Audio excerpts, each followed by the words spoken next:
शुरुआत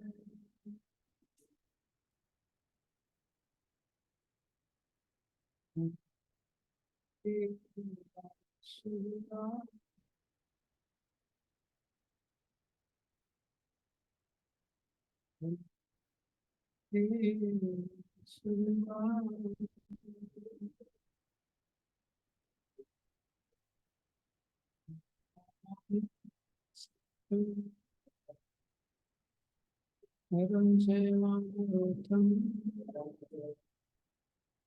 देवीं सरस्वतीं व्यासं ततो अष्टप्रायेषु भद्रेषु नित्यं भावुकसेवया तमां श्लोके भक्तिं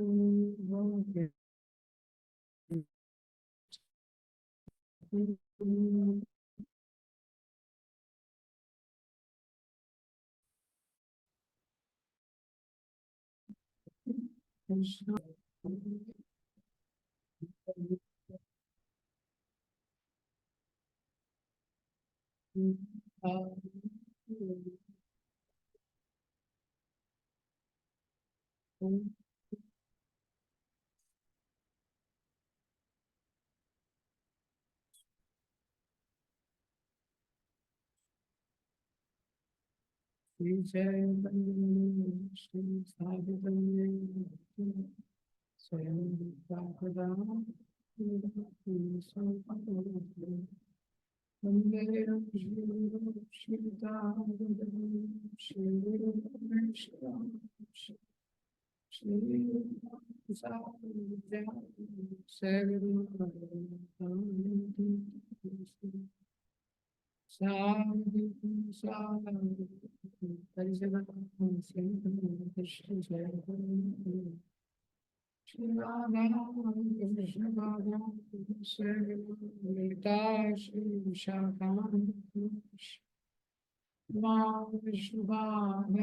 कृष्ण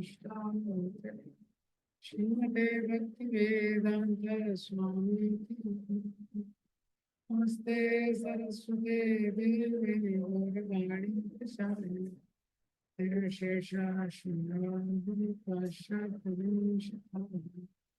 नमो महावदन्याय कृष्ण प्रेम प्रदायते कृष्णाय कृष्ण चैतन्य नामिने गौरकृष्ण हे कृष्ण करुणा सिंधु दीनबंधु जगत्पते गोपेश गोपिका कांता राधा कांता तप्त कांचन गौरांगी राधे सुते देवी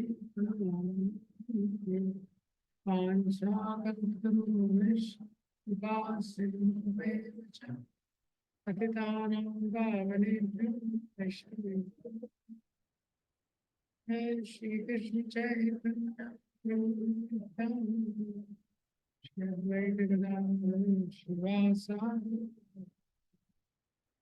हरे कृष्ण कृष्ण कृष्ण हरे हरे हरे राम राम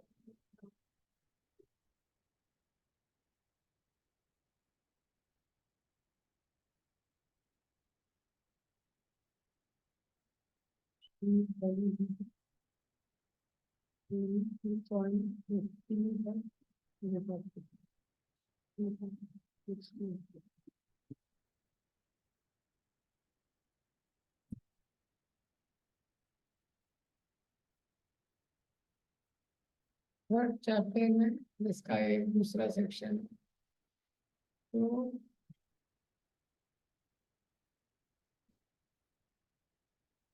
इसमें भगवान ने पहले सेक्शन में अर्जुन का जो कंफ्यूजन था कि मुझे कर्म करना चाहिए कर्म त्याग करना चाहिए, भगवान ने अर्जुन को बताया तुम्हारे लिए कर्म करना क्या है, कर्म करना श्रेष्ठ। इस स्तर पे कर्म करना तुम्हारे लिए उत्तम है। उसके बाद 3 से लेके 9 तक भगवान अर्जुन को निष्काम कर्म योग क्यों करना चाहिए उसके लिए प्रवचन करते। तो निष्काम कर्म योग तुम्हारे लिए श्रेष्ठ है। बहुत सारे कारण बताते हैं अर्जुन को कि कर्म ना करने से, कर्म के रिएक्शन से तुम बच नहीं सकते, और कर्म का त्याग करने से संसार में किसी को ऐसा सिद्धि भी प्राप्त नहीं होती है। एक क्षण के लिए भी जीव कर्म किए बिना रह नहीं सकता है। इस तरह से भगवान कई अर्जुन को उदाहरण देते हैं और बोलते हैं हो सकता है कि तुम पाखंडी भी बन जाओ, बाहरी रूप से तो कर्म नहीं कर रहे हो, कर्म इंद्रियाणि संयम्य या आस्ते मनसा स्मरण 3.6 इंद्रियार्थान विमूढ़ात्मा मिथ्याचार से उच्चते। बाहरी रूप से कर्म नहीं कर रहे हो, लेकिन कर्म इंद्रियों को तो रोक लिया है, लेकिन मन में इंद्रियों के विषयों का स्मरण कर रहे हो। तो इस प्रकार से भगवान अर्जुन को समझाते हैं कि कर्म करना श्रेष्ठ, निष्काम कर्म। फिर 10 से लेकर 16 तक ये जो सेक्शन है, इसमें भगवान बोलते हैं अगर तुमको ये संसार में भोग भोगने की भी इच्छा है तो कर्म कांड करो। अगर संसार में भी कुछ भोग भोगना चाहो तो 10 से लेकर 16 तक वो बता रहे हैं कि ये संसार में कैसे। पहले भगवान ने अर्जुन का संशय दूर किया कि कर्म करना चाहिए, कर्म का त्याग करना चाहिए। भगवान ने बोला तुमको कर्म करना चाहिए। कर्म करना कर्म के त्याग से कैसे श्रेष्ठ है बताया। निष्काम कर्म, निष्काम कर्म योग मतलब कोई कामना नहीं, बिना कामना के कर्म करो। अब 10 से 16 में अगर कामना है भी तो भी कर्म करो। समझ रहे, कामना है भी तो भी कर्म के माध्यम से तुम उसको करो। तो ये सेक्शन, तो इसमें हमने देखा भगवान बताते हैं 10वें श्लोक में कि इसलिए भगवान ने जीव की भौतिक इच्छाओं को पूरा करने के लिए एक सिस्टम बनाया। वो सिस्टम क्या है? यज्ञ का सिस्टम है। स यज्ञ प्रजा सृष्टा पुरो वाचा प्रजापति। जैसे ही भगवान ने सृष्टि की, सृष्टि के साथ ये यज्ञ का सिस्टम बनाया कि यज्ञ के द्वारा जो जीव है अपनी इच्छाओं की पूर्ति कर सकता है। अब ये सिस्टम बनाने के बाद भगवान ने बोला कि देवान भावयताने ना ते देवा भावयन्तु वा। तुम देवताओं को प्रसन्न करो। ते देवा वो देवता, भाव्य भाव यंतु वा वो तुमको प्रसन्न करेंगे। परस्परम अवाप्यंत श्रेया परम अवाप्स्यता 11वें श्लोक। इस तरह से दोनों लोग परम श्रेय को प्राप्त करोगे। इस संसार में भी भौतिक इच्छाओं को पूरी करोगे और जो जीवन का वास्तविक उद्देश्य है उसकी तरफ भी प्रगति करोगे। 12वें श्लोक में बताया फिर कि जो भी व्यक्ति संसार में, हाँ, देवताओं तैर दत्तान जो देवताओं ने दिया है, आप राधेभ्यो उनको प्रदान किए बिना लेता है, हाँ, तो वो चोर है और पापी। 13वें श्लोक में बताया इसीलिए यज्ञ शिष्टा सिनासंतु, जो संत लोग हैं जिनका हृदय निर्मल है, यज्ञ शिष्टा वो यज्ञ के उच्छिष्ट को ग्रहण करते हैं। उससे क्या होता है? मुच्यंते सर्व किल्बिष, सारे जो उनके किल्बिष होते हैं, पाप होते हैं, वो चले जाते हैं। ये भुजनते थे अघम पापा, जो लोग, हाँ, ये पचिंती आत्म कारणात, जो आत्म अपने लिए ही जो भोजन बनाते हैं, हाँ, अघम वो पापी हैं, पापा पाप ही खाते हैं। 3.13 में ये भगवान ने बताया। इसको बताने के बाद 3.13 में 14-15 में भगवान बताते हैं जो साइकिल है सेक्रीफाइस का। अन्नात् भवन्ति भूतानि पार्जन्यान्न संभवा। इस संसार में सारे जीव अन्न पे निर्भर है। अन्न कैसे आता है? वर्षा से। वर्षा कैसे होती है? यज्ञ से। यज्ञ कर्म समुद्भवा। और यज्ञ कहाँ दिया हुआ है? यज्ञ कैसे होता है? नियत कर्मों के द्वारा। ये कर्म ब्रह्मोद्भवम विद्धि, नियत कर्म कहाँ दिए हैं? वेदों में दिए हैं। कर्म ब्रह्मोद्भवम, ब्रह्म अक्षर समुद्भवम, और वेद किससे आए? भगवान से आए। इसमें बार बार ब्रह्म शब्द यूज हुआ है, हर ब्रह्म का अलग मतलब है। ब्रह्म का मतलब वेद भी होता है, ब्रह्म का मतलब भगवान भी होता है।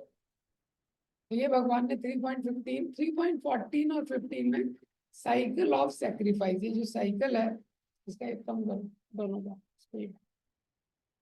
तो साइकिल ऑफ सेक्रीफाइस के बारे में बताया कि कैसे जो साइकिल ऑफ सेक्रीफाइस काम करती। कर्म ब्रह्मोद्भवम विद्धि, ब्रह्म अक्षर, इट्स ओके, समुद्भव। तो 3.14 और 3.15 ये दोनों में बताया। तो यहां से लेके 10 से लेके 15 तक भगवान ने ये जो यज्ञ का सिस्टम है इसको एक्सप्लेन किया। हाँ, तो हो गया, बैठ जाओ।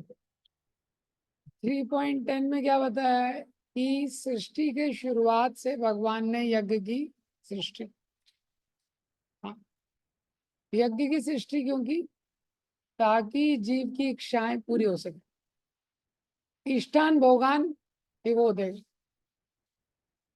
फिर 3.11 में बताया कि जीव देवताओं को प्रसन्न करता है यज्ञ के द्वारा। देवता वो लिविंग एंटिटीज को प्लीज करते हैं। उसको बंद कर दो ना वो गेट को। हाँ, क्या? अरे ये गेट बोल रहा हूँ मैं, कहाँ चले गए? कॉमन सेंस की बहुत कमी है। हाँ, that's it. कौन सा गेट बंद कर? तो ये सिस्टम बनाया भगवान ने जिसके बारे में बताया 3.11।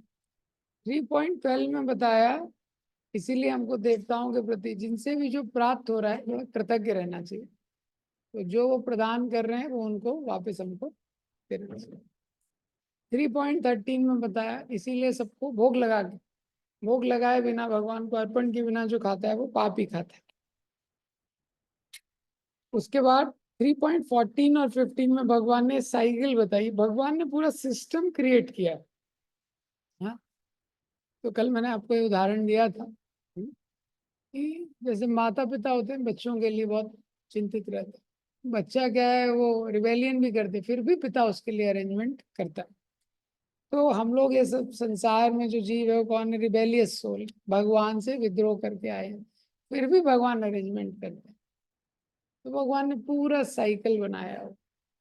जीव को खाने के लिए अन्न चाहिए, अन्न वर्षा से होगा, वर्षा यज्ञ से होगी, यज्ञ नियत कर्मों से होता है, नियत कर्म वेदों में दिए गए हैं, वेद भगवान से आए। तो साइकिल एक्सटेंड होके कहाँ तक जा रही है? भगवान तक जा रही है। तो भगवान से कनेक्शन होने के कारण इसलिए जीव का धीरे धीरे इसमें एलिवेशन होता है, उसका प्योरिफिकेशन होता है, एलिवेशन इस साइकिल में। ये तो ये एलिवेशन बहुत इंपॉर्टेंट है। तो ये भगवान ने बताया गया है क्योंकि ज्यादातर इस संसार में जीव है क्योंकि उसकी इच्छा है, वो एंजॉय करना चाहता है। इच्छा द्वेष समुत्थेन द्वंद्व मोहेन भारत। ये अगर एंजॉय करने की कोई इच्छा ही नहीं है तो कोई दिक्कत नहीं, सेवा ही करना चाहेगा।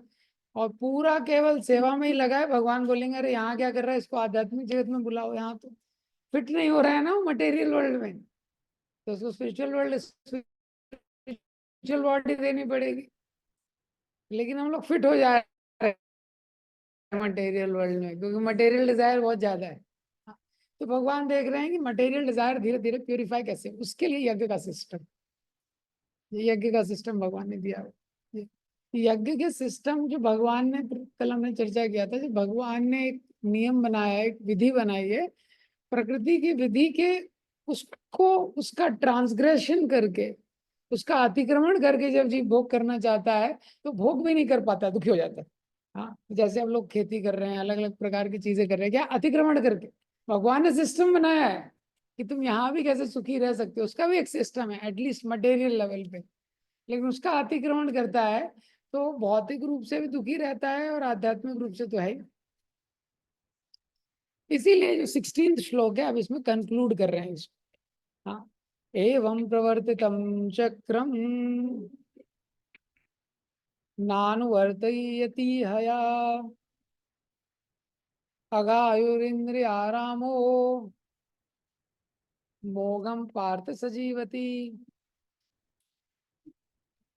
तो भगवान बताते हैं एवं प्रवर्तितम चक्रम, एवं इस प्रकार से प्रवर्तितम चक्रम, ये जो साइकिल चल रही है, ये प्रवर्तितम वेदों द्वारा स्थापित ये जो साइकिल मैंने बनाई है, भगवान बोल रहे हैं जो चक्र मैंने बनाया है, चक्र पता है ना, साइकिल का चक्का होता है ना चक्र, हाँ ऐसे साइकिल है। तो भगवान बोल रहे हैं ये जो मैंने विधि बनाई है एवं प्रवर्तितम चक्र, ये जो वेदों में मैंने यज्ञ की विधि दी है ना अनुवर्ती है, इसका जो पालन नहीं करता है, इसको जो ग्रहण नहीं करता, अघायु, आयु मीन्स जीवन, अघायु पाप में उसका जीवन है, इंद्रिया रामो वो इंद्रियों में ही रमण करने वाला है, मोघम पार्थ स जीवती, मोघम का मतलब होता है यूजलेस। हाँ, 9th चैप्टर में एक श्लोक आएगा, 9.12 है शायद, मोघाशा, मोघाशा मोघ कर्माणो मोघ ज्ञानाम चेतसा।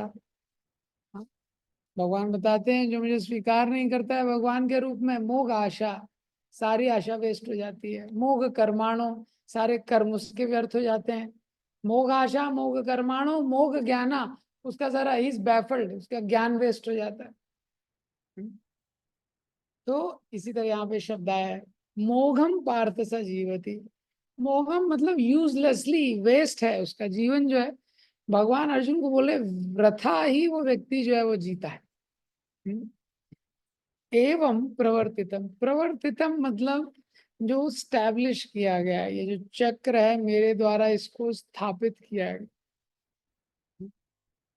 जैसे माता पिता रहते हैं बच्चों का निर्वाह कैसे हो, जैसे कोई यहाँ से बच्चा है वो कहीं और दूर पढ़ाई करने जाता है, उसकी फीस कौन देते हैं, माता पिता देते हैं, उसके खाने की व्यवस्था वगैरह भी वो करवाते हैं, कहाँ रुकेगा कहाँ खाएगा सब कुछ व्यवस्था कराते हैं, बीच में कहीं बीमार हो गया मेडिसिन का भी खर्चा सब व्यवस्था कर, ऐसे ही भगवान ने सारी व्यवस्था की है। एवं प्रवर्तितम चक्र ना अनुवर्तीयति, लेकिन जो इसका अनुवर्तन नहीं करता है, जो इसका पालन नहीं करता है, अघायु, उसका जीवन पाप से भर जाता है। तो वो व्यक्ति क्या करता है फिर, इंद्रिया रामो, वो व्यक्ति केवल इंद्रियों का रमण में ही जीवन व्यतीत करता है। तो ज्यादातर पाप होता है क्योंकि हम भोग ज्यादा करना चाहते हैं, तो भोग की प्रवृत्ति ज्यादा है तो पाप हो ही जाएगा। इंद्रियों में अगर कोई व्यक्ति रमण करना चाहेगा तो फिर नियम तो कोई ना कोई तोड़ना ही पड़ेगा ना, नहीं तो फिर सेंस ग्रेटिफिकेशन कैसे होगा, होगा। हाँ, अगर इंद्रियों को संयमित रखना है, आंखों को संयमित रखना है, फिर कैसे आंखों के द्वारा भोग भोगेंगे। तो इंद्रियों में अगर रमण करता है व्यक्ति तो उससे पाप हो जाता है, उसको वो स्टॉप नहीं कर सकता।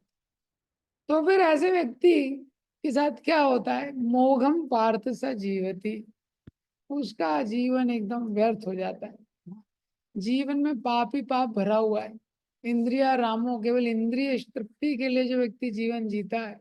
हाँ, बहुत इंपॉर्टेंट चीज है, ज्यादातर हमारी परिभाषा इतनी गलत है, हमको इस चीज पे चिंतन करना चाहिए कि मैं अगर जीवन व्यतीत कर रहा हूँ तो मेरे जीवन का उद्देश्य क्या है, मैं किस लिए जीवन व्यतीत कर, ज्यादातर जीवन व्यतीत करने का उद्देश्य ही ये है आज की संस्कृति में कि एक आरामदायक घर होना चाहिए, उसमें एक आरामदायक फोर व्हीलर रहनी चाहिए, और ये शरीर को किसी भी प्रकार से कोई कष्ट ना हो, ये खाने के लिए अच्छा भोजन मिलना चाहिए, सोने के लिए अच्छी व्यवस्था होनी चाहिए, कोई कष्ट नहीं होना चाहिए। और अगर इस प्रकार की व्यवस्था बन गई है तो बस भगवान की बहुत कृपा है, ठाकुर जी की सबसे बड़ी कृपा यही मेरे जीवन में, कोई कष्ट नहीं, ये कोई व्यक्ति है उसका कुछ एज हो जाता है, जैसे योगग्राम वगैरह यहाँ पे जाएंगे आप, तो अगर वो हेल्दी है तो उसको सक्सेस मानता है लाइफ का। तो बोलता है 70 साल मेरा एज हो गया है, कोई प्रॉब्लम नहीं। यही प्रॉब्लम है। हाँ, मेन प्रॉब्लम क्या है? स्वस्थ है वो अच्छी बात है, लेकिन मेन प्रॉब्लम क्या है? उसको वो जीवन की सफलता मान रहा है, उसको जीवन की सफलता मान रहा है। ये परिभाषाएं मन में बैठ जाती है। कोई व्यक्ति है, हाँ, तो उसके घर में बच्चों का विवाह हो गया, कुछ हो गया, बस यही जीवन का सफलता है। ये भक्त बनने के बाद, अगर उसको चलो एक बार भक्त बनने के बाद संडे संडे को टेम्पल चले गए, बस हो गया, वही सक्सेस हो गया उसका। उसका ऐसा लग रहा है सक्सेस हो गया। हाँ, इसी तरह से 16 माला हो गया जोड़ते तोड़ते। हाँ, तो उसको लगा बहुत कुछ कर दिया। तो उसको ये जीवन, क्योंकि जो उसके मन में परिभाषा है उसके अनुसार वो अपने जीवन को व्यतीत करता है। मनुष्य जीवन भगवत प्राप्ति को प्राप्त करने के लिए मिला है। ये जीवन भोगों में रमण करने के लिए नहीं मिला है। भोगों में रमण करने से आयु बहुत जल्दी चली जाती है।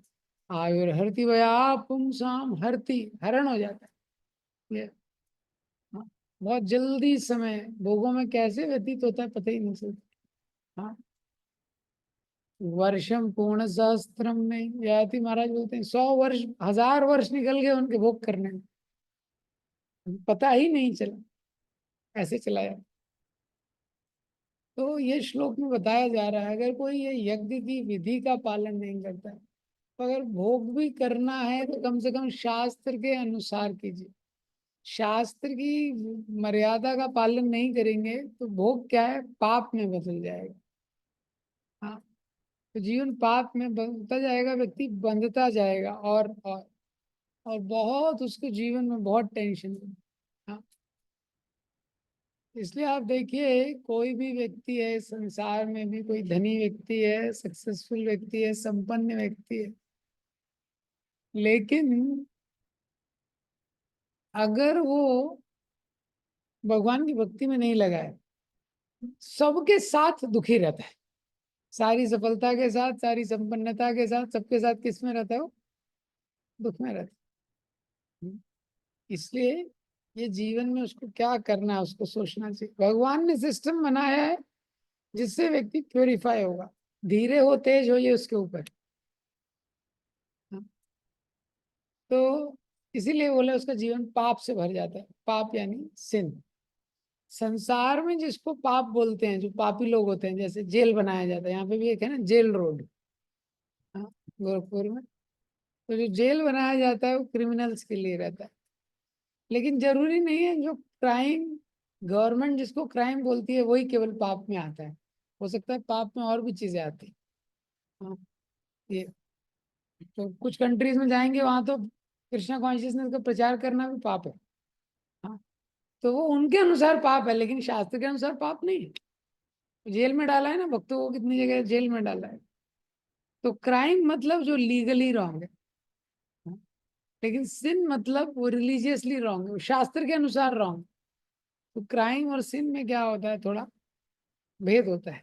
ये जैसे प्रभुपाद जी जब पाश्चात्य देशों में थे तो बहुत सारी कंट्रीज में अबॉर्शन लीगलाइज था। वो कोई क्राइम नहीं था अबॉर्शन। उन लोगों को पता ही नहीं था कि अबॉर्शन में किसी की हत्या हो रही। यही चलते रहा कितने समय, तो ये चला कि अबॉर्शन के समय सोल नहीं रहता जीव में। फिर बोला 3 महीने तक कर सकते हैं, 4 महीने तक कर सकते हैं, 6 महीने के बाद सोल आता है। हाँ, ऐसे कितनी जीवात्माओं की हत्या हो गई। हाँ, मूर्ख लोग, क्योंकि उन्होंने, उनको कॉन्सेप्ट ही नहीं पता, तो उन्होंने उसको स्वीकार ही नहीं किया। हाँ, तो ऐसे कितने हैं जो प्रभुपाद जी ने हालांकि बोला है, दो चीजों पे प्रभुपाद जी बहुत बोले। ग्रेवेस्ट सिन बोलते थे, ग्रेवेस्ट सिन प्रभुपाद जी, काउ स्लॉटर और अबॉर्शन, गो हत्या, और जो अबॉर्शन, गर्भ में जो जीव की हत्या कर देते हैं। ये क्योंकि वो एक्चुअली मर्डर ही होता है। देखे ना आपने वीडियो देखे हैं कि कैसे जो गर्भ में बच्चा रहता है, तो अबॉर्शन करने के बहुत सारे तरीके हैं।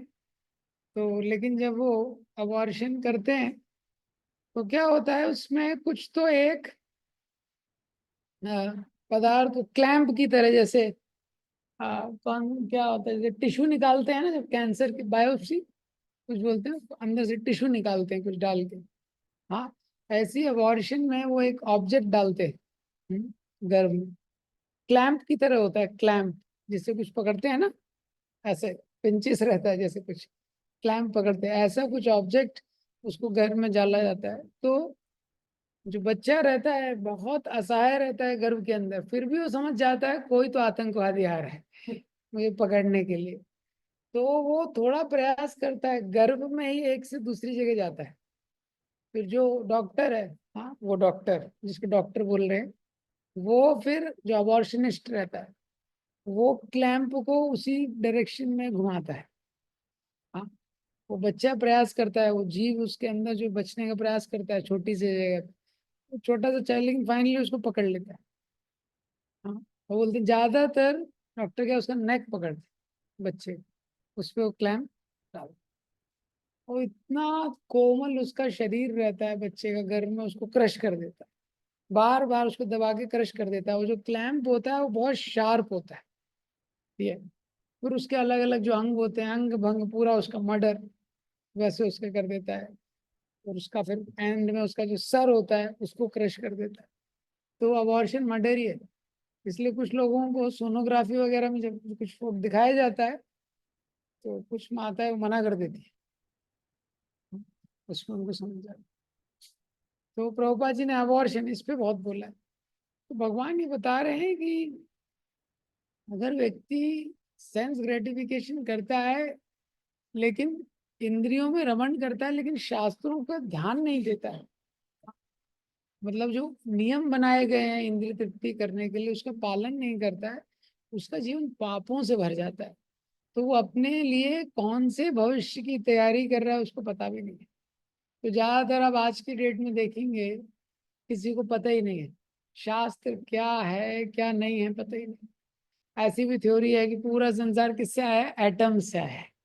हाँ, बहुत सारे नास्तिक हैं, तो लोग अपना गीता भागवतम तो पढ़ते नहीं है, और ऐसे ऐसे लोग हैं नास्तिक थ्योरी बहुत पढ़ लेते हैं। और नास्तिक थ्योरी पढ़ के उनको लगता है सब चांद से आया है, सब एटम से आया है, इसमें कोई भगवान नहीं है, इसके पीछे ऐसे उनके मन में है। तो आप लोगों को लग रहा होगा, लेकिन ऐसे एक्चुअल में लोग हैं, जब आप प्रचार करेंगे तो आपको लोग ऐसे हाँ मिलेंगे। सोचिए। तो इसीलिए अभी देखिए, हाँ परसों प्रभु जी ने जो देवकीनंदन प्रभु जी ने प्रवचन लिया था, तो प्रभु जी प्रवचन कैसे स्टार्ट किया, गीता और भागवतम में अंतर क्या है, भागवत भागवतम और भगवत गीता में अंतर क्या है, ऐसे प्रवचन में शुरू किया। वही एक दो लोगों को पता थी। तो इंडिया में यही लोगों को पता नहीं है कि भागवत गीता और भागवतम में अंतर क्या है। ये ये भी पता नहीं। तो क्योंकि शास्त्र को लोग पढ़ते नहीं, उसको निग्लेक्ट करते हैं। फिर शास्त्र पढ़ेंगे नहीं तो उसमें विश्वास नहीं होगा, उसमें विश्वास नहीं होगा तो फिर क्या है, अपने मन के अनुसार कार्य करेंगे। अपने मन के अनुसार जो इंजॉयमेंट करता है, इंद्रिया राम उसको बोला गया, उसके लिए बड़ा चैलेंजिंग है। अभी देखिए, अगर आप देखेंगे देवता भी ऊपर के लोकों में है, वो भी ऐसा नहीं कि साधु हैं, वो भी इंजॉय कर रहे हैं, उनके यहाँ पे भी अप्सरा नृत्य कर रही है, भोजन के लिए खाने के लिए अच्छी सुविधा है, एसी वेसी वहां भी लगा हुआ है। और जो असुर हैं, असुर भी इंद्रिय तृप्ति करते हैं। अंतर क्या है, बहुत अंतर है। जो देवता हैं वहां पे इंद्रिय तृप्ति के जो नियम है वो शास्त्रों के अनुसार, भगवान ने जो गाइडलाइंस दी हैं उसको फॉलो करते हैं। जो असुर है वो गाइडलाइंस को ब्रेक कर देते हैं। ये अंतर, ये बहुत बड़ा अंतर है। असुर क्या है, वो गाइडलाइन को तोड़ के एंजॉय करते हैं। वही इंद्रियों के विषय हैं, चाहे आंख का विषय हो, कान का विषय हो, जीवा का विषय हो, त्वचा का विषय हो, विषय वही है। लेकिन स्वर्ग में वो नियमों का पालन करते हैं, उसको करते हैं। हाँ, वहां भी नियम कभी कभी किसी ने तोड़ दिया तो उसको बहुत पनिशमेंट मिलती है। लेकिन असुर क्या है, नियम तोड़ के ही एंजॉय करते हैं, ये उनका स्वभाव। तो ये बहुत बड़ा अंतर है। हाँ, तो ये जो डिफरेंस है ये कैसे कम होगा? असुर हो तो ये क्या है? आसुरी प्रवृत्ति है कि बिना किसी नियम के जो एंजॉय करना चाहते। हाँ, तो हम ये कैसे चेंज करते हैं? डीमन से डेमीगॉड से डीमन बनना है, किसी को डीमन से डेमीगॉड बनना है, आसुरी प्रवृत्ति से दैवी प्रवृत्ति डेवलप करनी है। तो एंजॉय करने का दो तरीका है। एक तरीका क्या है कि गॉड के लॉ को साइड में रखो और एंजॉय करो। दूसरा तरीका क्या है? आपको एंजॉय करना है लेकिन पता करो शास्त्र में इसका क्या सिस्टम, शास्त्र में इसका क्या सिस्टम है, उससे अपने आप को अलाइन करो।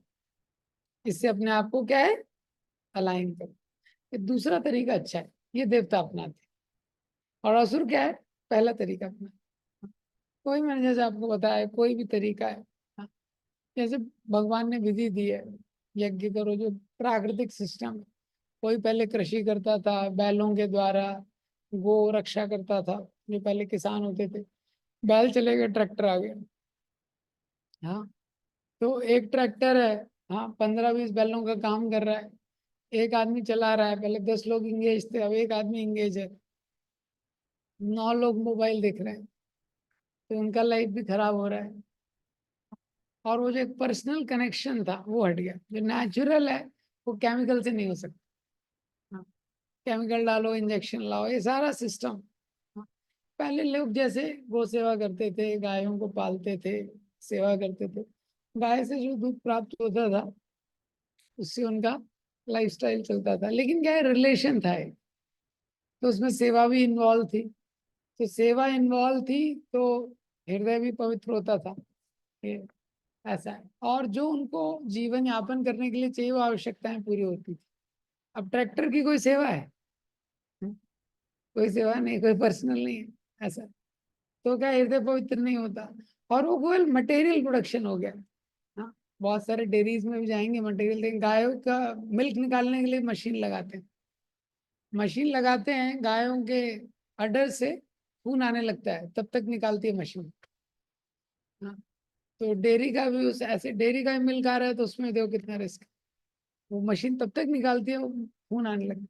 सब इम्पर्सनल सिस्टम हो गया ये। तो इसलिए भगवान यहाँ पे बता रहे हैं कि भगवान के नियमों के पालन किए बिना अगर कोई व्यक्ति भोग करता है इस संसार में तो बहुत बड़ा उसको पाप लगता है ये। तो इसीलिए ईशोपनिषद में उसको बोला गया, एक श्लोक है, आत्महा। हाँ, पूरा श्लोक में भूल रहा हूँ। आत्महा, किलर ऑफ द सोल। उसे व्यक्ति को बोला गया है किलर ऑफ द सोल। उसका रिजल्ट क्या होता है? बार बार जन्म मृत्यु के चक्र में कई जन्मों तक उसको आना पड़ेगा ये। इसीलिए शास्त्र बताता है कि हमारा जो जीवन है वो अर्थपूर्ण होना चाहिए, मीनिंगफुल लाइफ। ऐसे लोग, इनको क्या बोला है? इंद्रियो रामा मोगम पार्थ से जीवती। इनके जीवन का कोई उद्देश्य नहीं है, ऐसे ही वृथा ही जीवन व्यतीत करते हैं। तो इसलिए हमारे जीवन का क्वालिटी किस पे डिपेंड करता है? डिपेंड करता है पर्पस के ऊपर। जितना ऊंचा पर्पस होगा उतनी मीनिंगफुल लाइफ होगी। अगर आपने पर्पस नीचा रख लिया तो क्वालिटी ऑफ लाइफ अपने आप नीचे आ जाएगी। बहुत सिंपल है। देखिए, जैसे किसी व्यक्ति का उद्देश्य बीए निकालना है, किस स्तर की पढ़ाई करता है वो? हाँ, कल एग्जाम है तो आज बैठता है, वो क्या लर्निंग होगा उसका? हाँ, अभी किसी का उद्देश्य बीएससी, तो वो एक अलग स्तर की पढ़ाई करेगा। किसी को आईआईटी निकालना है, अलग स्तर की पढ़ाई करेगा। सिविल सर्विस निकालना है, अलग स्तर की पढ़ाई करेगा। जितना ऊंचा उद्देश्य होता है उतने उतना ही क्वालिटी ऑफ लाइफ बढ़ता है। तो अगर किसी का उद्देश्य केवल भौतिक सुख सुविधाएं जुटाना है तो क्वालिटी ऑफ लाइफ उसका बढ़ नहीं पाएगा बहुत ज्यादा, क्योंकि उद्देश्य उतना है ना। तो जितना ट्राई करना है भैया उतना ही सीखेगा वो, उतना ही क्वालिटी ऑफ लाइफ बढ़ाएगा। इसीलिए जीवन का उद्देश्य हाई होना चाहिए। प्रभुपाद जी बोलते थे, hunt for a rhino. Rhino rhinoceros रहता है, उसको पकड़ना बहुत मुश्किल होता है, जंगल में उसका शिकार बहुत मुश्किल होता है। प्रभुपाद जी बोलते थे, if you want to hunt, hunt for a rhino. लेकिन उसी के लिए ट्राई करो। फेल भी हो गए तो लोग बोलेंगे, अरे राइनो के लिए ट्राई कर रहा है तो कोई बात नहीं। हाँ, ऐसा है। वही भागवतम में बोला गया है, तस्यैव हेतो प्रयते तो को विदो ना लभ्यते यद भ्रमति विपर्यदा। मनुष्य जीवन ऐसे हेतु को प्राप्त करने के लिए है, ना लभ्यते, यहाँ से ब्रह्मलोक तक जो प्राप्त नहीं हो सकता है वो इस मनुष्य जीवन में प्राप्त हो सकता है। यह लभ्यते दुख वदन्यता सुख, बाकी तो क्या है, सुख दुख अपने आप आ ही रहा है, उसके लिए क्यों परेशान हो, ये शास्त्र बोल। इसीलिए जीवन में उद्देश्य सही होना चाहिए, दिशा सही होनी चाहिए, शास्त्र बताता है। अगर किसी की दिशा गलत है और उद्देश्य केवल ये संसार में सुखी रहना है, हाँ, बोलते हैं better to fail at a wrong place than to be champion at a, better to fail at a right place than to be champion at a wrong place. कोई व्यक्ति है, जैसे वो सीढ़ी लगाई है, सीढ़ी पे चढ़ रहा है। इस संसार में हर व्यक्ति सफलता की सीढ़ी पे चढ़ना चाहता है, 10th 12th मेडिकल जो भी है, बिजनेसमैन बन गया, कुछ ऊपर ऊपर चढ़ रहा है, ठीक है। अब लेकिन सीढ़ी पे ऊपर चढ़ने के बाद देखा उसने कि अरे सीढ़ी, the stair is leaning against the wrong wall. उसने देखा इस सीढ़ी तो गलत वॉल पे लगा दी थी, हाँ, मुझे चढ़ना था उस बिल्डिंग पे लेकिन मैं इस बिल्डिंग पे चढ़ गया, तो कोई मतलब नहीं है, फिर नीचे आना पड़ेगा।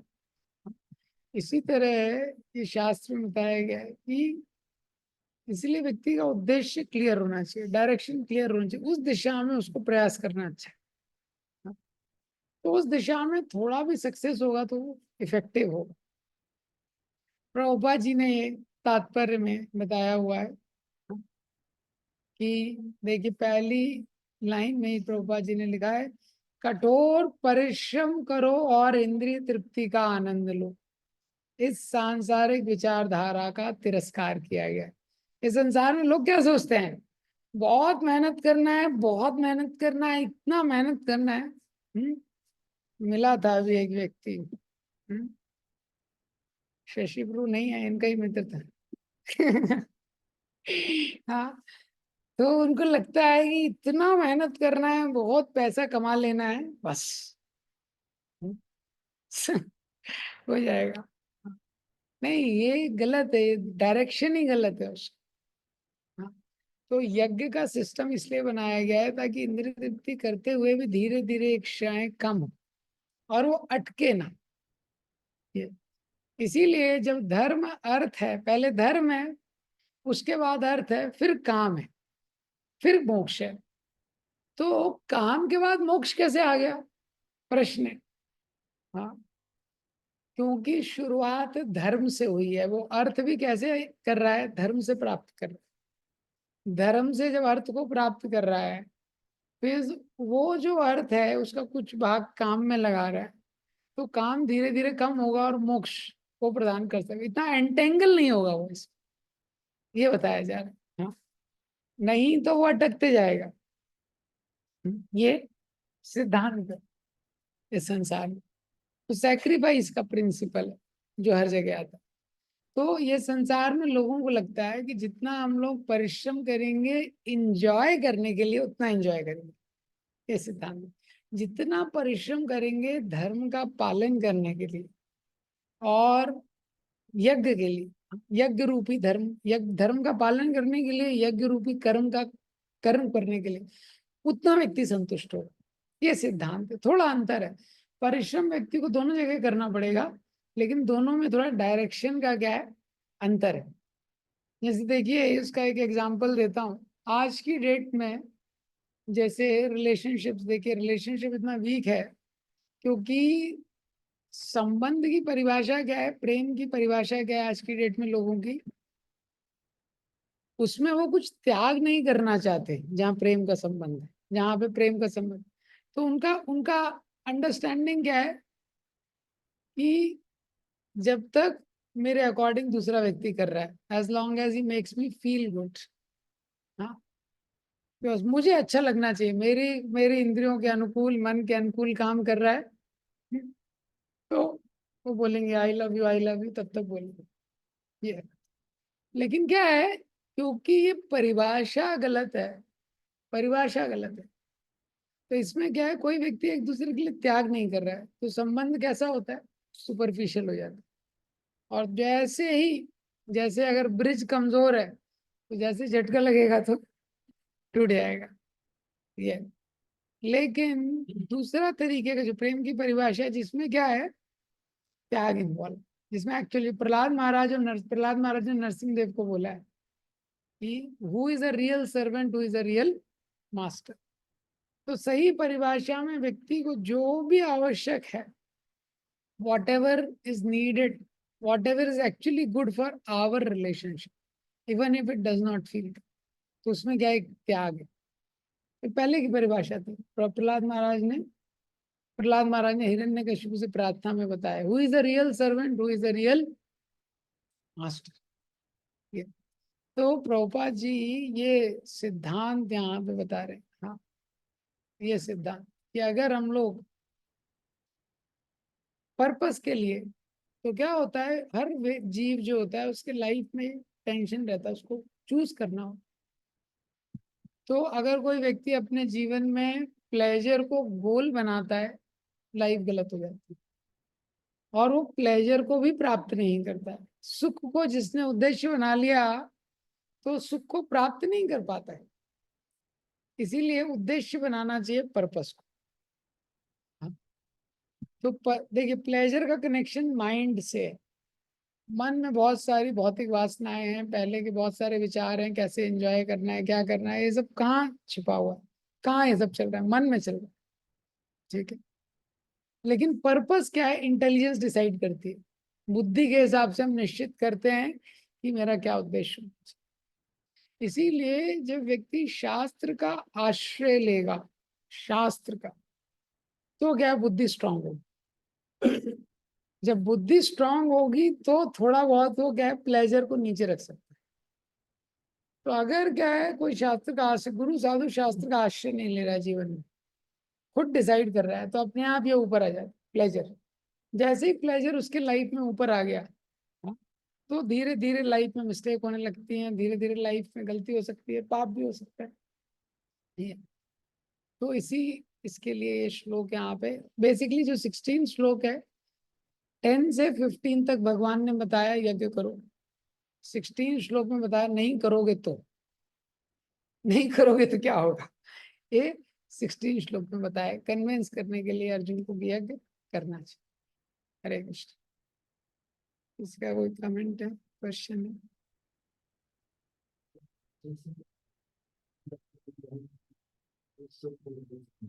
हम्म, हाँ,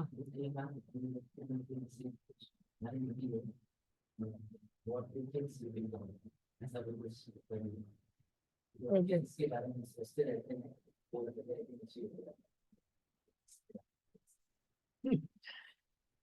तो इनका प्रश्न है कि ये कर रहा है, नहीं काम कर रहा है। हाँ, हाँ ना, ठीक है। प्रश्न है कि सुख के लिए जो केवल सुख को उद्देश्य बना के उसके लिए प्रयास करता है, तो उसको प्राप्त होता नहीं, ऐसा बोलते हैं। और ये भी बोलते हैं, what do you think you become, जो सोचते हैं वो आप बन जाते हैं इवेंचुअली। ये अच्छा क्वेश्चन है।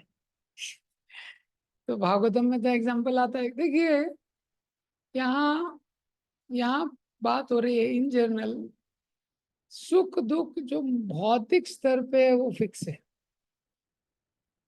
विदुर जी ने मैत्रेय से बोला, सुखाय कर्माणि करोति लोके, ये संसार में सारे जीव सुख के लिए प्रयास कर रहे हैं, नाते सुखम, लेकिन उनको सुख प्राप्त नहीं हो रहा है। नाते सुखम वान्यद उपारम हम वा, सुख प्राप्त नहीं हो रहा है, नाते सुखम, और वान्यद उपारम हम वा, अन्यद, और उसके ऊपर उनको उसके विपरीत प्राप्त हो रहा है, दुख प्राप्त हो रहा है। ये थर्ड कैंटो में आता है ये। तो what you think you become, इसका रिलेशन भी है। इसका रिलेशन क्या है, 2.62-63 से है, भगवत गीता में जो दिया गया है। तो जो मैं बता रहा हूँ उसका रिलेशन क्या है कि केवल प्रयास करने से आप वो चीज को प्राप्त नहीं कर सकते हो। किसी भी चीज के लिए प्रयास करोगे तो प्राप्त जरूरी नहीं होगा आप उसको प्राप्त करोगे, उसके पीछे बहुत सारे फैक्टर हो सकता है, नहीं भी हो सकता है। ये मन जहाँ पे लग जाता है, जब व्यक्ति किसी चीज का चिंतन करने लगता है, मन जहाँ पे लग सकता है वहां पे स्मरण वाला सिद्धांत आ जाता है। स्मरण जो कि भक्ति का एक अंग है, तो भगवान में जिसका मन लग गया तो वैसे प्राप्त करेगा उसको। 8.5 में जो बोला, यम यम वापी स्मरण भाव तेजते अंते क्लेवर, तो वैसा मृत्यु के बाद उसको वैसा गति प्राप्त होगा। अगर कोई भोगों का स्मरण कर रहा है निरंतर, तो भोग करने के लिए वैसा ही गति उसको प्राप्त होगा, वैसा ही शरीर उसको प्राप्त होगा। तो what you think you become, वो भी उस सेंस में सही है।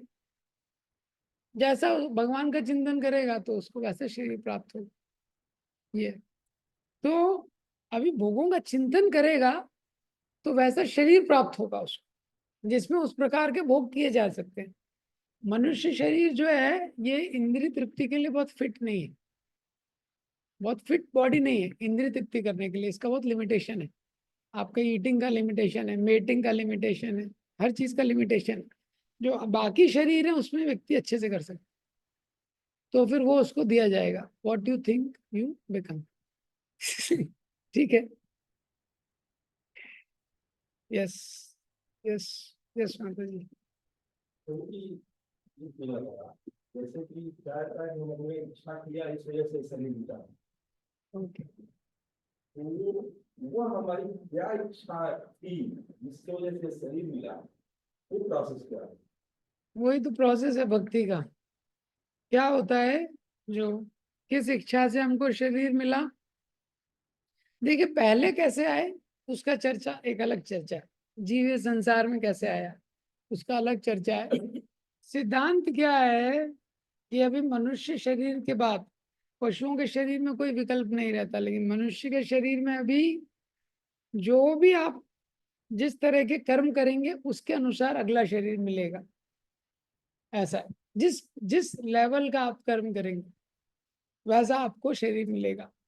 तो क्या होता है, जीवन में बहुत सारे कर्म किए हैं, लेकिन जो सबसे ज्यादा प्रोमिनेंट रहेगा अंत समय में जिस प्रकार का विचार उत्पन्न हो पाएगा, तो जीवन में व्यक्ति ने सबसे ज्यादा मन का निवेश जहाँ किया है वही अंत समय में स्मरण आता है उसको। अंत समय में स्मरण करने का कोई मैकेनिकल प्रोसेस नहीं है। जैसे व्यक्ति जब छोटा बच्चा है, बहुत एंजाइटी में है, बहुत टेंशन में है, तो एकदम से चिल्लाता है माँ।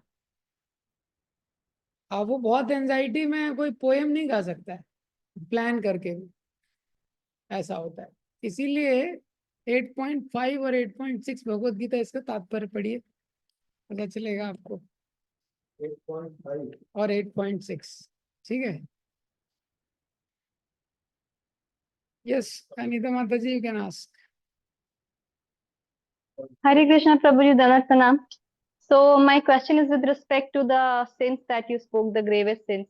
That is there some exceptional situation where those things can be done? For example, a lot of NGOs say that a cow which cannot be treated, they try a lot, so the end life is going to be very painful. Can she be euthanized? So a lot of them do euthanize also sick cows who cannot be treated and are in a very, very bad situation, not just old age.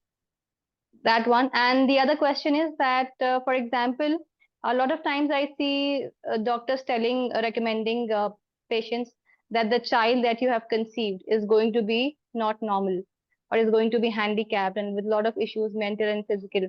So in that case also, parents may opt for not having the child or aborting the child. So is it appropriate and correct in these two situations? Another situation that a lot of times, not a lot of times, sometimes we see that a woman is molested or treated in a wrong way.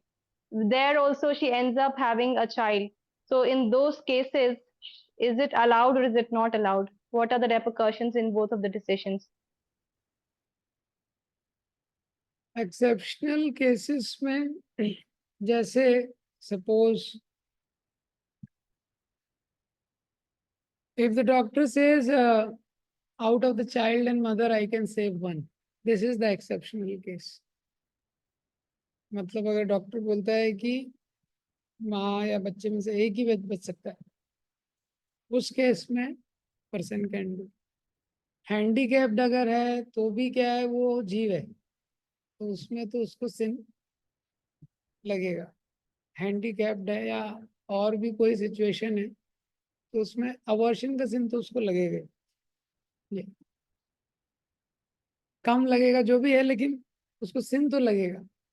ऐसा अभी क्या है, अगर ये situation है कि mother cannot be saved in the process of delivery, तो वो एक्सेप्शनल केस है। ऐसा तो एक्सेप्शनल केस में किया जा सकता है, लेकिन एक्सेप्शनल केस, हर केस एक्सेप्शनल नहीं है। जैसे थोड़ा फिजिकली हैंडीकैप चाइल्ड है, वो सब क्या है, उसका कर्मा है अभी, बिकॉज वो अलाइव है, लेकिन अब वो अबॉर्शन कर देंगे तो भी उसको पेन होगा वापस से, वो चाइल्ड को तो वो कर्म लगेगा ही, वो तो वापस से उसको बर्थ लेना पड़ेगा। ऐसा तो वो केस एक्सेप्शनल केस नहीं है। ऐसे काउस का मुझे उसका डिटेल नहीं पता, बहुत पेनफुल होने वाला है उसका, मुझे इसके बारे में मेरे को चेक करना पड़ेगा, काउस वाले सिचुएशन के बारे में, how it goes. This much I know, it's okay. जी Prabhu ji, okay. Yes, you are asking something Rishabh? से अर्थ मानते हैं। धर्म से अर्थ, हाँ। धर्म से अर्थ कैसे? धर्म से अर्थ कमाने में भी सिंपल हो सकता है रिएक्शन। धर्म से धर्म से अर्थ कमाने में क्या है कि लेवल है, कर्मकांड के अंदर है ये, एंटेंगल तो हो ही जाता है व्यक्ति ये संसार में। कर्मकांड का प्रोसेस भी एंटेंगलिंग तो है ही ओवरऑल, लेकिन क्या है, उसका ग्रेजुअल प्योरिफिकेशन होते रहता है। धर्म से व्यक्ति, मतलब ये सब रिलेटिव है। एक व्यक्ति अधर्म से अर्थ कमा रहा है तो पूरा पाप, धर्म से अर्थ कमा रहा है लेकिन अब वो भी उसके नियम दिए गए हैं गृहस्थ के लिए, चैरिटी नहीं कर रहा है, वो नहीं कर रहा है, अतिथि सत्कार नहीं कर रहा है, और जो बाकी जीवात्मा है उसके पालन में कुछ नहीं दे रहा है, तो भी अर्थ में सिन आ जाएगा। ऐसा है, तो धर्म से अर्थ कमाएगा तो उसमें अर्थ में दोष नहीं है। अब लेकिन जब अर्थ से काम की पूर्ति करेगा तो ये सारे नियमों का पालन करना पड़ेगा उसको। जैसे उसके पास 100 रुपए प्राप्त हुए धर्म से, 100 रुपए में दोष नहीं है, लेकिन वो 100 रुपए उसके लिए नहीं है पूरे।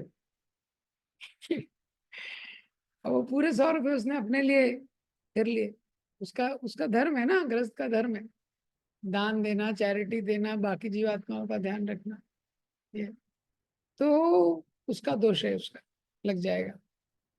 ऐसा क्योंकि इसमें फिर कई बार कॉन्सेप्ट आता है कि उसके लिए जैसे उसको जैसे रहदास का एग्जांपल है, रहदास, वो चलता हाँ ढंग से ऑक्यूपेशन, तो वो चीज करते थे और फिर उसमें कुछ डिपेंडेंट को कहीं कुछ पैसा मिलता था, वो बात करते थे। क्या मतलब उनके लिए नहीं बात करता, इन जनरल जैसे कॉन्सेप्ट आता है कि अगर गरुड़ देव गरुड़ देव, गरुड़ देव का भोजन जो है वो शाम, हाँ लेकिन उनको उसका कर्म नहीं, करेक्ट, जब इंसान करेंगे तो कर्म लगेगा, इंसान क्या होगा, हाँ। ऐसे कोई अगर क्षमता है तो उसको उसका कर्म लगेगा। तो जैसे रहदास थे, वो क्या चर्मकार थे, चमड़े से डील करते थे, लेकिन पैसा मिलता था सब बांटते थे। देखिए कुछ बहुत उच्च कोटि के संत हुए हैं, नॉर्मल नॉर्मल लोगों को पूरा कर्म लगेगा, नॉर्मल लोग अगर व्यक्ति करेंगे, क्योंकि क्या होता है कोई भी कर्म है, इसके आगे भी आएंगे वो सिद्धांत इसी चैप्टर में। ना तस्य कृते नार्थो ना कृते नेह कश्चन, इसके आगे ये जो सेक्शन है, ना तस्य कृते नार्थो, वो व्यक्ति के लिए करने से भी कोई अर्थ नहीं है, प्रयोजन नहीं है कार्य करने में। ना कृते ने इह कश्चन, उसको ये संसार में कर्म करने से भी कोई प्रयोजन नहीं है, और ना करे वो भी कोई कारण नहीं है, जिसका हृदय शुद्ध हो रखा है। तो वो व्यक्ति क्या है, बताया ज्ञानी के बारे में बताया गया बेसिक। तो क्या है, जिस व्यक्ति का हृदय शुद्ध हो गया है उसकी स्थिति बहुत अलग रहती है। कुछ बहुत उच्च कोटि के रहते हैं, तो उनका लेवल अलग है, क्योंकि कर्म के पीछे मेनली क्या है, कॉन्शियसनेस एक इम्पॉर्टेंट फैक्टर, कि कैसे व्यक्ति कर रहा है। ये गरुड़ जी है, गरुड़ जी के लिए वो शास्त्र प्रदत्त भोजन है उनका, सांप, तो उनको उसका नहीं लगेगा कर्म। नॉर्मल व्यक्ति को डेफिनेटली करेगा, इसलिए वो एक्सेप्शनल है ना। Right thing right way, right thing wrong way, wrong thing right way, wrong thing in a wrong way. तो wrong thing in a right way ये एक्सेप्शनल केसेस के लिए ये बहुत रिस्की जोन है। नॉर्मल व्यक्ति उसमें जाएगा तो गलती होगी उससे। ठीक है, हरे कृष्ण। श्रील प्रभुपाद। हरे कृष्णा प्रभु जी। हरे कृष्ण। हाँ, दंडवत प्रणाम प्रभु जी। अच्छा, यस, लो कुछ बोलिए। हाँ प्रभु जी, ये जो नरसिंह लीला जो थी प्रभु जी, नरसिंह लीला में प्रभु जी एक था, जब प्रहलाद महाराज ने पूछा प्रभु जी उससे, क्या कहते हैं, मतलब भगवान जी से, तो उन्होंने बोला कि हमारे पिताजी तरे की नहीं, तो उन्होंने एक वर्ड बोला जो कि भगवान तो अनंत है प्रभु जी, तो भगवान ने स्पेसिफिक बोला 21, मतलब आपकी 21 पीढ़ियां तर गई। तो इज देयर एनी रीजन प्रभु जी? और क्योंकि वो थोड़ा सा, कई लोग पूछे तो हम थोड़ा बोल नहीं पाए उस बारे में, उनका आपसे थोड़ा सा डिस्कस। तो उनको श्लोक दिखा सकते हैं। अब पता नहीं इसका रीजन, तो मुझे पता नहीं एग्जैक्टली मैंने इसका रीजन ऐसा कहीं कमेंट्री में पढ़ा नहीं। श्लोक है लेकिन, त्रिसप्तभी पूत पापा, उन्होंने बोला 3 सप्तभी, 3 into 7, आपकी जो 21 जनरेशन हैं पूत, वो पवित्र हो चुकी हैं पाप से, ऐसा। तो ओके प्रभु। एग्जैक्टली उसका स्पेसिफिक रीजन तो पता नहीं मुझे। अच्छा, नहीं, कई लोग चिंतित हो गए कि अगर कहीं मैं 22 में पढ़ूं तो कहीं मेरा, मतलब कि मेरा वो ना हो जाए, तो मैंने क्या कहा है, नहीं। जैसे आपकी कंपनी का बॉस है, कंपनी का बॉस है, उसने डिसाइड किया कि मुझे ये 5 लोगों का प्रमोशन करना है। हाँ, तो मतलब 2 तरीके हैं इसको देखने के। एक तरीका है कि कभी कभी कुछ कारण भी रहते हैं, वो कारण पुराणों में दिए जाते हैं, कुछ पुराणों में उनका वर्णन रहता है, भागवतम में नहीं रहता, वो भी है। और कई क्या है चीजें भगवान की इच्छा है, जैसे यस कंपनी से उसने डिसाइड किया 5 लोगों को प्रमोशन करना है, तो बाकी लोग कुछ भी बोले, अरे 5 का ही क्यों, 15 का क्यों नहीं, 50 का क्यों नहीं, भाई उसकी इच्छा है, जिसकी कंपनी है ये। टाटा की कोई कंपनी है, उसने डिसाइड किया 500 करोड़ मुझे इस साल का CSR देना है, तो भाई उसकी इच्छा है, ऐसा है। ऐसे भगवान डिलीवर कर सकते हैं, उनका है यस दूसरा explanation. Yes, yes yes yes. Thank you. Hare Krishna.